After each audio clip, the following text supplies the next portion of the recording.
नमो बुद्धाय. धम्मपद. आज आपण पाहणार आहोत 20 मग्ग वग्ग मार्ग वर्ग. मार्गात अष्टांगिक मार्ग श्रेष्ठ आहे. सत्यात 4 आर्य सत्य श्रेष्ठ आहेत. सर्व धर्मात वैराग्य श्रेष्ठ आहे. मनुष्यात डोळस श्रेष्ठ आहे. अष्टांगिक मार्ग श्रेष्ठ आहे. दर्शनाच्या ज्ञानाच्या विशुद्धी व सम्यक दृष्टीसाठी हाच एक मार्ग आहे, दुसरा नाही. भिक्षूंनो, यावरच तुम्ही आरूढ व्हा. माराला हाच जिंकू शकतो. ज्ञानप्राप्तीचा एकमेव मार्ग अष्टांगिक मार्ग आहे. हा मार्ग तुम्ही अनुसरला तर दुःखाचा शेवट कराल. दुःखाचे उगमस्थान स्वतः जाणूनच ह्या मार्गाचा मी तुम्हाला उपदेश करीत आहे. अष्टांगिक मार्गाने माराच्या बंधनातून मुक्त होतात.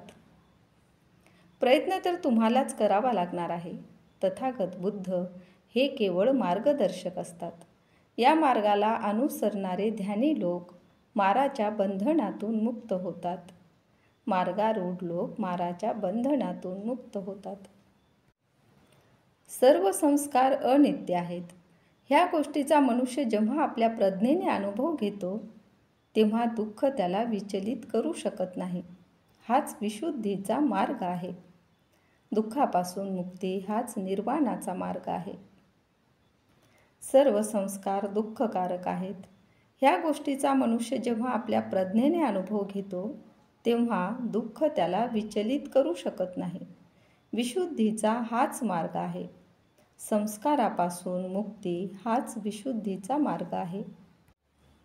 सर्व धर्म अथवा चित्त प्रवृत्ती अनात्म अथवा अनित्य आहेत.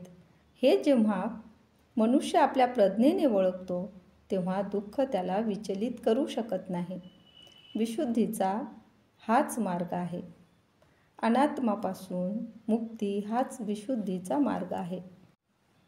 तरुण आणि बलवान असूनही जो माणूस आळसामुळे उद्योगाच्या वेळी उद्योग करीत नाही, अशा आकांक्षाहीन, निष्क्रिय व आळशी माणसाला प्रज्ञेचा मार्गच सापडत नाही.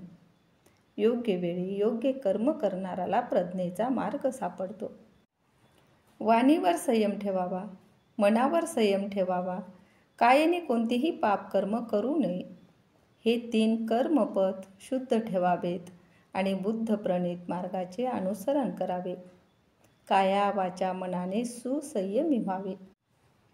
योगाने अथवा अभ्यासाने प्रज्ञा उत्पन्न होते आणि त्याच्या अभावाने प्रज्ञेचा क्षय होतो. उन्नती आणि विनाशाचे हे 2 मार्ग भिन्न आहेत. हे जाणून माणसाने आपली प्रज्ञा वाढविण्याकरिता प्रयत्नशील असावे. प्रज्ञा वृद्धीकरिता नियमित योगाभ्यास करावा. वनाला, तृष्णा क्लेशाच्या जंगलाला कापा, नुसते वृक्षाला नाही. वनामुळे भय उत्पन्न होते. भिक्षूंनो, वन आणि वनातील झाडांना कापून निर्वाण प्राप्त करा. मनुष्यात स्त्रीविषयी कामवासनेचा जर थोडाही अंश शिल्लक असला तर तो पुरुष बंधनात असतो.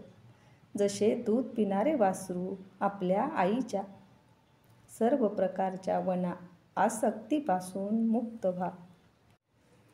शरद ऋतूतील कमळ जसे हाताने तोडावे तसे स्वतःचे ममत्व तोडावे. बुद्धाने उपदेशिलेला शांती मार्ग म्हणजे निर्वाणच. तो तू वाढवावा. जीवनातील संकटाविषयी नेहमी जागृत राहावे. येथे पावसाळ्यात राहीन, येथे हेमंत ग्रीष्म काळात राहीन असा विचार मूर्ख मनुष्य करतो, पण आतील विघ्नांचा तो विचारच करीत नाही. जीवनातील संकटाविषयी नेहमी जागृत राहावे. झोपलेल्या गावाला जसा महापूर घेऊन जातो तसेच पुत्र आणि पशुत आसक्त असलेल्या मनुष्याला मृत्यू घेऊन जातो. आसक्त मनुष्याला मृत्यू घेऊन जातो. जेव्हा मृत्यू येतो तेव्हा त्याचे नातेसंबंधी लोक रक्षण करू शकत नाहीत. पुत्र रक्षण करू शकत नाही, न बाप ना बांधव. मृत्यूसमयी कुणीही रक्षक नसतो. या गोष्टीचे यथार्थ मर्म जाणून शीलाने संयमी झालेल्या पंडिताने निर्वाणगामी मार्गाचे ताबडतोब अनुसरण करावे. पंडिताने निर्वाणगामी व्हावे. यापुढील भागात आपण पाहणार आहोत पक्की नक वक्को प्रकीर्णवर्ग। तेव्हा आमच्या चॅनलला लाईक, शेअर व सबस्क्राईब करायला विसरू नका। धन्यवाद।